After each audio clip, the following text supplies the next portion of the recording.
doy na waar. waroon nañu def leen du xam ne du lii daal. waaw léegi kilifa gi nag dañuy bëgg a jeexalee ñëw ci sunu kërug bopp muy média bi presse bi. ok mel na ni nag communiqué tukkee na ci CORED muy kuréel gi nga xamante ni ñoom lañ dénk wàllu déontologie. voilà donc ci sunu métier bi ñu annoncé la fermeture provisoire de leur bureau. mu mel ni le conseil pour l'observation des règles d'éthique et de déontologie dans les médias CORED informe de la fermeture jusqu'à nouvel ordre de ses bureaux à 6 à la maison de la presse Babacar Touré. Le bureau du CORED s'est résolu à prendre cette regrettable décision parce qu'il n'arrive plus à faire face à ces dépenses de fonctionnement. Le personnel permanent, très résilient, a patiemment enduré 14 mois d'arriérés de salaire.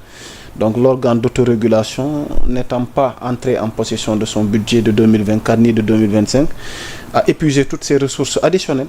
La loi prévoit à travers le code de la presse, en ses articles 46 et 53, une allocation annuelle du fonds d'appui et de développement de la presse pour le fonctionnement de l'organe d'autorégulation. C'est sur cette base que le CORED a recruté un personnel pour le secrétariat permanent. Le CORED rappelle que ces autres instances, bureaux, directoires et tribunaux des pairs fonctionnent sous le sceau du bénévolat Serigne Saliou mu di loo xamante ni soxna tuuti yónnee naa la élément bi ba ma ko mënee illustrer alors Serigne Saliou tey nu àgg fii nag ci sunu métier lu mel ni CORED di dund li sans compter barki Dembo Ndiaye alerte ak interpellation bi nga fi defoon mu jëm ci sunu ministère de tutelle pour que vraiment nu jéem a xool nag naka la ñuy jugee moo xam CORED moo xam parce que muy man ak samay morom fi mu ne ni kër gu yéenekaay yi wax dëgg fa yàlla ñu ngi souffrir jafe-jafe yaa ngi persister donte ñoom seen yéene mooy jubbanti ak redressé waaye mel na ni nag Serigne Saliou mi ngi bëgg a yàgg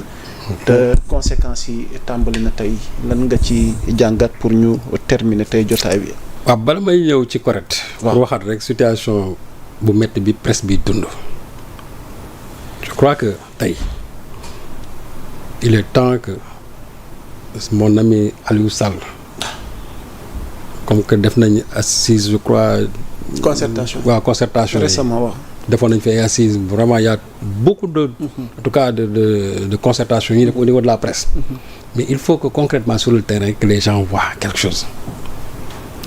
parce que aussi man li ma constaté mooy xam nga récemment dañu waxoon ne la presse reconnue la presse qui n'est pas en conformité avec je crois le code de la presse mais terewul ba ñi nga xam ne dañu leen terewoon ils sont en train de ñi ngi génne seen i journaux ñu ngi koy génne c'est-à-dire que donc il y a un désordre finalement que tu dis que ça n'a servi à rien peut-être que tey bu ñu doon def ay aide avec le FADP je crois ils ne vont pas en bénéficier mais bu fekkente ne yow code de la presse daf la tere ne tu ne dois pas paraître c'est-à-dire tu ne dois pas paraître alors que ñooñu tey ñoom ñi ngi paraître moi je n'ai rien contre ces gens tey su ma amoon loolu lu ma gënal ñoom ku ci nekk tey nga régulariser sa situation nga ñëw ci langue mais il faut aussi savoir respecter la loi quand ils le font bien il faut qu'on fasse respecter la loi ce qui ne l'est pas du tout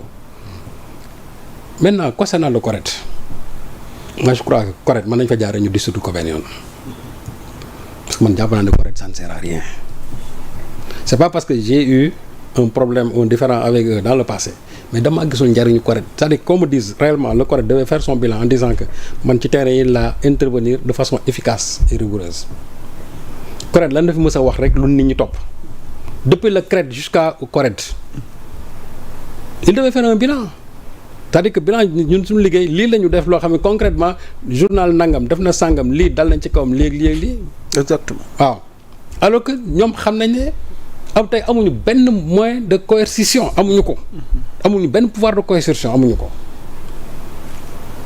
donc CORED man gisuma c'est-à-dire que même xaalis boobu ñu leen di allouer annuellement mais c'est sur quelle base c'est-à-dire que même suñu ko defee ci code de la presse bi lan la ñu définir ne que ñoom lii lañ leen war a jox on vient on leur donne 20 millions 25 millions et cetera ñu ko dépenser moi j'aurais bien aimé que comme que ñoom c'est des deniers publics ñu jox leen ko te ñoom ñooy woote déontologie ak éthique doon jaadu bu weer dee ba at mi jeexee ñu ne 25 millions yi ñu amoon wala 30 millions yi ñu amoon nii mu leer mais kon ñoom mosuñu def bilan wax ma dañ fa lekk xaalis de mais dama ne mosu ñoo def bilan.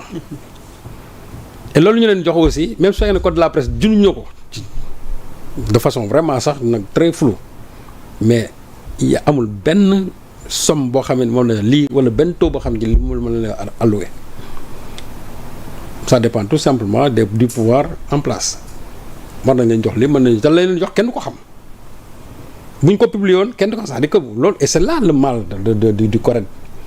ñaata yoon lañ fi def aide à la presse da nga dégg benn yoon CORED ñoom ñu génn fi daal ne nañ publier arrêté d'attribution bi ñaata yoon nga fi gis fii ñu jël aide à la presse bi jox ko des journaux ou bien des organes de presse qui n'existent même pas et au même moment ñoo xam ne ni dañuy fay seen i charges dañuy fay fisc dañuy fay lépp et je prends l'exemple moi de mon journal à qui on prive de l'aide à la presse sous le régime de Macky Sall da nga mës a dégg ñoom ñu wax ci.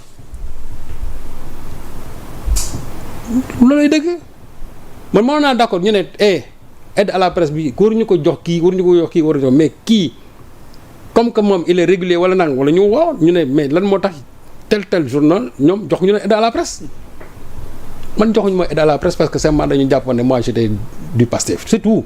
parce que ñoom ils me l'ont signifié même convention yi à l'époque am na benn structure ba mu waxee ñu ne non yow kan yor ah non yow tu es de l'opposition kenn du la jox.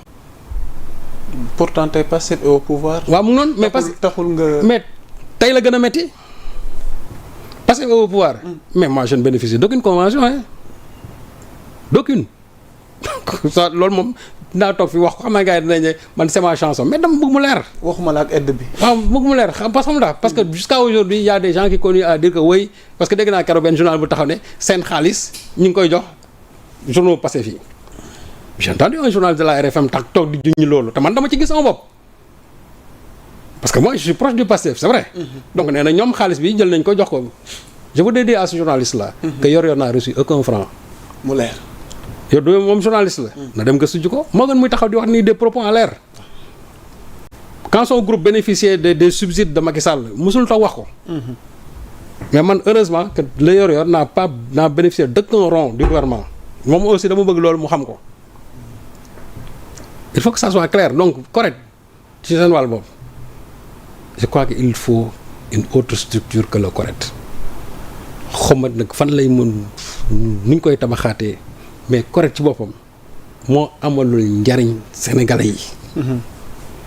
wax ma ña fa nekk amuñu compétence de. déedéet ay kàngam rek a fa nekk. mais structure bi en tant que tel laa gisul njariñam. parce que su ma gisoon njariñam tey day am ay actions yoo xam ne nii sur le terrain nga def benn affaire ñu tere ko tel journal wala ñu mettre la en demeure wala ñu def jël ay sanctions alors que ñoom amuñu pouvoir de sanction. dañuy def ay recommandations rek wala ñu def lii mais fii xam nga c'est le Sénégal da ngay wax lii ba pare gars yi jël ko teg ko fële. waaw CORED day woo nit sax pour entendre ko bañ à commencer par moi man dañ ma bañ. sama problème ak Macky Sall quand ils ont dit que man la j'ai refusé. te amoon nga ses raisons. waaw j'avais mes raisons. ci lu leer. j'avais mes raisons waaw mu ngi noonu nag moo tax tey ñoom bu ñu demee ba dañuy fermer. vraiment je leur souhaite une très bonne fermeture. ah bon et que oui bien sûr. une bonne fermeture et qu'on repense vraiment. je sais pas une autre structure. maa ngi jégalu je sais pas si l'information est réelle ou pas le temps ñu amal recoupement on nous apprend que Bachir Fofana serait